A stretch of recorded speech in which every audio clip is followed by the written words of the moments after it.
Olá, que alegria poder chegar até você e mais uma vez poder estabelecer com você uma linha de pensamento, uma conversa, uma reflexão. E hoje eu coloquei como tema as duas dimensões da oração. E eu já quero convidar você a curtir esta reflexão, compartilhar esta reflexão, se inscrever em nosso canal e fortalecer o canal do Santuário. Você sabia que na Bíblia Sagrada a montanha é o lugar do encontro com Deus? Vamos entender o porquê. Claro, não é um ensinamento novo para você, só relembrando você, não é? Mas qual era o pensamento daquele pessoal do tempo da Bíblia? Deus habita lá no alto, lá nos céus. Então, quanto mais alto eu subir, mais perto dele eu vou estar. É lógico isso, né? Por isso, então, grandes experiências dos homens da Bíblia nasceram justamente no monte, no alto. Subiam até o monte para estar mais perto de Deus. Foi assim que aconteceu com Moisés no Monte Sinai. Subiu a montanha, esteve na presença de Deus e quando desce de lá, depois de uma experiência tremenda na presença de Deus, ele traz nas mãos as tábuas da lei contendo os 10 mandamentos. Foi assim também com Elias, que sobe no Monte Horebe. Lá ele vai presenciar vendaval, terremotos, fogo. E no entanto, quando passa uma brisa, ele faz uma experiência da presença de Deus na brisa suave que passava. Elias fez uma experiência tremenda no Monte Horebe. Assim foi também com Tiago, Pedro, João, quando subiram no Monte Tabor com Jesus, e lá eles presenciaram a glorificação de Jesus antecipada. Estou falando da transfiguração. Jesus se transfigura, fica resplandecente na presença deles, e eles no Monte Tabor presenciam isso. Foi maravilhoso essa experiência de Pedro, Tiago e João. Tanto que queriam fixar morada ali, estabelecer morada ali.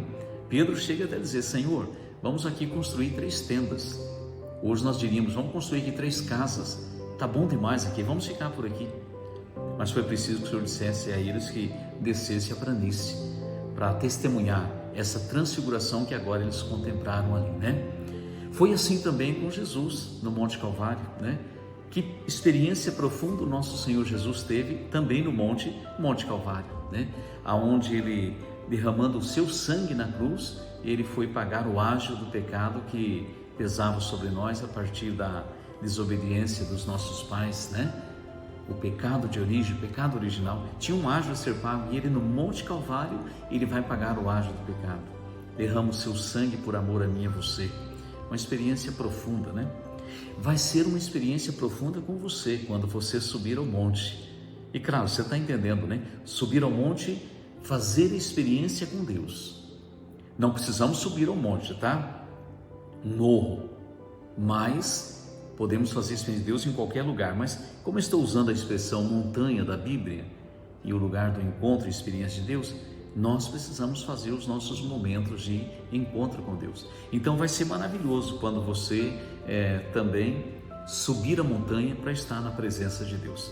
Mas eu quero aqui trazer uma passagem bíblica para esta nossa reflexão. Ela está lá no livro do Êxodo, capítulo 17, verso 8 seguintes. Qual era o cenário desta passagem? Que você deve conhecer muito bem, e a partir do momento que eu for partilhando, você diz: eu conheço muito bem essa passagem.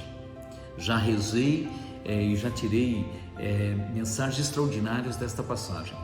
O exército de Israel estava sendo atacado pelo exército dos amalecitas. Moisés, que estava à frente do povo de Israel, sobe ao monte, junto com Arão e Hur. Josué, liderando o exército de Israel, fica lá embaixo na planície. Então Moisés sobe ao monte, levanta as mãos aos céus. Esse levantar as mãos é atitude de oração, é atitude orante. E ele, de mãos levantadas, o povo de Israel lá embaixo, fazendo o enfrentamento da guerra, vencia o combate. Quando os braços de Moisés iam se cansando e iam abaixando, o exército de Israel ia perdendo o combate.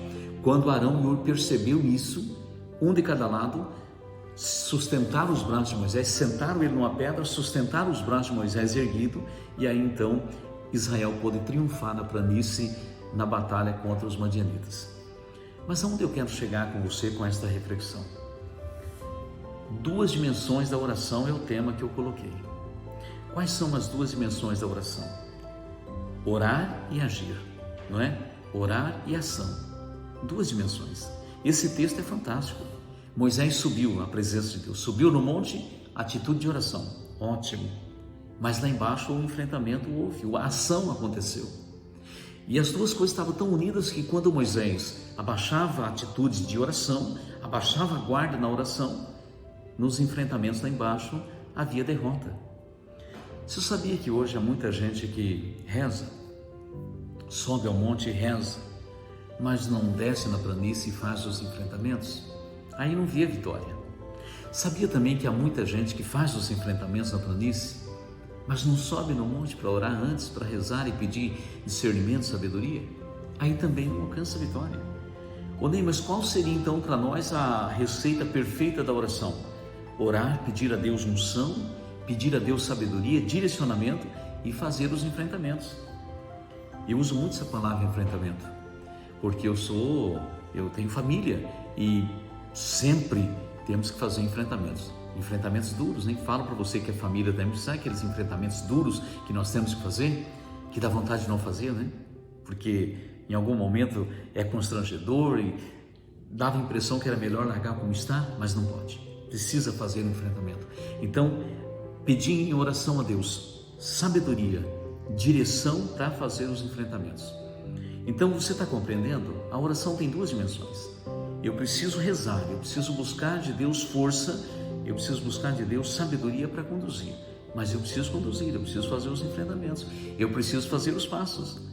Foi justamente isso que Jesus diz a Pedro, Tiago e João: Senhor, nós vamos fazer aqui 3 tendas. Ele disse: não, desce lá na planície, é lá que a transfiguração vai ter que acontecer e ser testemunhada. Moisés é a mesma coisa, subiu ao monte em oração para que o seu povo, como sendo beneficiado pela oração, nos enfrentamentos vencesse. Tá bom, é dessa maneira que nós vamos conseguir vitória. Eu quero convidar você, como eu partilhei que tem muita gente que reza, mas não faz os enfrentamentos, não age. Tem muita gente que age, mas não reza para fazê-lo. Tomara que você comece a fazer a oração perfeita, com as suas duas dimensões. Reze, se coloque na presença de Deus, não tenha dúvida, Ele vai capacitar você. Sabe aquele enfrentamento que você está adiando? Não adie mais não. Suba a montanha, ou seja, busque a presença de Deus, busque a graça de Deus e vá fazer o enfrentamento. Não sei qual é, talvez seja difícil pela ótica humana, até impossível pela ótica humana, mas para Deus tudo é possível. E como fruto da tua busca dele, Ele vai te conceder a graça da vitória. Então desejo que esta reflexão tenha jogado luz no teu coração, tenha jogado luz na tua prática de oração pessoal, de oração comunitária, entendendo sempre, orar e agir caminham juntos, tá bom? Não dá só para rezar, certo? Não alcança a vitória. Não dá só para agir sem rezar antes, não alcança a vitória. Orar e agir, vitória na certa. Eu desejo que o Espírito Santo unja o teu coração, te conceda belas e profundas experiências com Ele e sabedoria para conduzir a tua vida, rezando e fazendo os enfrentamentos. Um forte abraço no teu coração, que Deus abençoe você neste propósito de viver plenamente a oração nas suas duas dimensões. Fique com Deus.